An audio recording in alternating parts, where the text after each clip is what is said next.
अब बीजेपी के आगे इंडिया अलायंस एक सीट पर आमने सामने हो समझ आता है, लेकिन एक बीजेपी के आगे तीन तीन इंडिया अलायंस के पार्टनर एक ही सीट पे आमने सामने हो तो बिल्कुल समझ नहीं आता। बिल्कुल यही सिचुएशन मध्य प्रदेश में हो रही है, जहां पर इंडिया अलायंस के तीन पार्टनर एक साथ बीजेपी के साथ लड़ रहे हैं, तीन अलग अलग कैंडिडेट्स के साथ। जी हाँ, बहुत बड़ी विडंबना है। और एमपी में क्या ये नया खेल खेला जा रहा है और क्यों कांग्रेस इन सब में बिल्कुल चुप बैठी है? आज इंडिया नाउ एंड हाउ में मैं आपका होस्ट अंकित आपको बताऊंगा कि एमपी में जो आने वाले इलेक्शन है अगले 2 महीने के अंदर अंदर, उनमें इंडिया अलायंस के तीन तीन पार्टनर्स के बीच में क्या खिचड़ी पक रही है।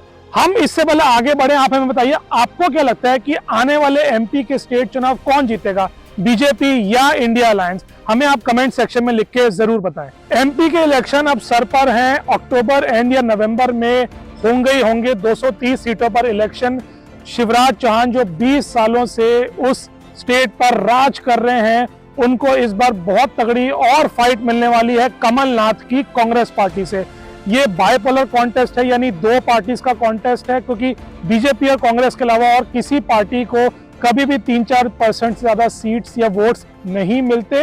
एक्सेप्शन थी बीएसपी, जो ना तो इंडिया अलायंस की तरफ है ना बीजेपी की तरफ है। लेकिन इस बार एक अलग ही खेल खेला जा रहा है एमपी में, जहां पर इंडिया अलायंस के तीन पार्टनर एक ही सीट पर अलग अलग तरह से लड़ रहे हैं। जी हाँ, कांग्रेस तो ठीक है और इस बार कह सकते हैं कि कांग्रेस का बीजेपी के बराबर का चांस है, लेकिन इस बार उतर आए हैं बीच मैदान में। एक तरफ अरविंद केजरीवाल की आम आदमी पार्टी और दूसरी तरफ समाजवादी पार्टी जो अखिलेश यादव की है।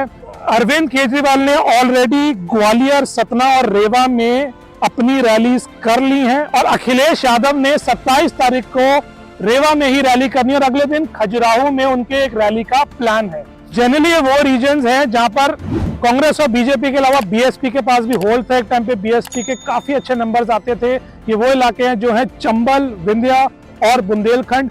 यहाँ पर चलिए बीएसपी क्योंकि किसी की भी अलाय नहीं है, वो लड़ सकती है, लेकिन इन इलाकों में एसपी ने रैली छोड़िए अपने कैंडिडेट्स तक अनाउंस कर दिया। जी हाँ, एसपी ने मेहगांव, निवारी, राजनगर, भंदेर, सिंगरौली, सिद्धि और सिमारिया, इन 7 इलाकों में उन्होंने अपने कैंडिडेट्स ऑलरेडी अनाउंस कर दिए हैं और कांग्रेस और आम आदमी पार्टी का इसमें कोई रोल नजर नहीं आता। और जिन एरियाज में अरविंद केजरीवाल ने ऑलरेडी रैलीज कर ली है या करने वाले हैं, आप यकीन मानिए वहां पर आम आदमी पार्टी अपने कैंडिडेट्स उतारेगी, यानी कांग्रेस को अपने ही 2 खास एलाइज से, जी हाँ खास एलाइज से कंपटीशन मिलने वाला है कम से कम 20 से 30 सीटों में।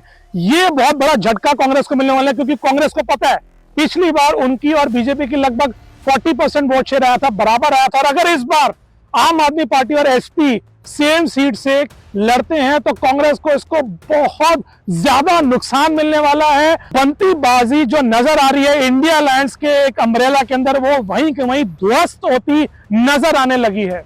एक्सपर्ट्स ये कह रहे हैं क्योंकि आम आदमी पार्टी और बीजेपी के जो वोटर हैं वो लगभग सेम श्रेणी के हैं, तो वो कांग्रेस के नहीं बीजेपी के वोट काटेंगे और अल्टीमेटली इंडिया अलायंस को फायदा होगा। तुक्के से सही, पर फायदा उसी अलायंस को होगा और बीजेपी ये चुनाव उसके बल पर हार सकती है। इस बात को बीजेपी जानती है। उनके जो चीफ हैं JP Nadda, home minister Amit Shah, प्रधानमंत्री नरेंद्र मोदी जो उनके हमेशा स्टार कैंपेनर रहे और आगे भी रहेंगे, और मुख्यमंत्री शिवराज सिंह चौहान वो अपनी रैलीज को तेज करते जा रहे हैं। प्रधानमंत्री नरेंद्र मोदी तो कहा जा रहा है करीब 20-25 रैली तक कर लेंगे इलेक्शन के एंड तक, और शिवराज सिंह चौहान 27 को 100 में बदल कर रहेंगे।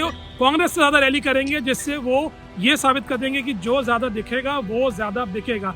लेकिन कमलनाथ जो हैं, जो कांग्रेस के पहले मुख्यमंत्री रह चुके और इस बार भी वो बनना चाहते हैं, उन्होंने साफ साफ कहा है कि वो बीजेपी को अपने मंसूबों में, अपने प्लान्स में कामयाब होने नहीं देंगे। हाँ, रैलीज कम जरूर है, लेकिन वो अपने वोटर्स को जानते हैं, वो वोटर्स उन्हीं को वोट देंगे। 20 साल से एक सरकार चल रही है, अब लोग चेंज चाहते हैं, हम ही जीतेंगे। तो इस बार आप ये समझ लीजिए कि जो आम आदमी पार्टी और एसपी जिनसे वोट निकालती है, चाहे वो बीजेपी हो या कांग्रेस हो, अल्टीमेटली हो सकता है वही डिसाइड करेंगे कि ये 230 मेंबर की जो असेंबली इलेक्शन है उसको एमपी में इस बार कौन जीतने वाला है। बहुत टफ मुकाबला होने वाला है, बहुत तगड़ा मुकाबला होने वाला है। करीब 1-1.5 महीना ही बचा है और इसके ऊपर जो जो भी अपडेट्स होंगे इंडिया नाउ एंड हाउ में आपको जरूर मिलेंगे। देखते रहिए इंडिया नाउ। देखने के लिए बहुत बहुत नमस्कार, धन्यवाद, जय हिंद।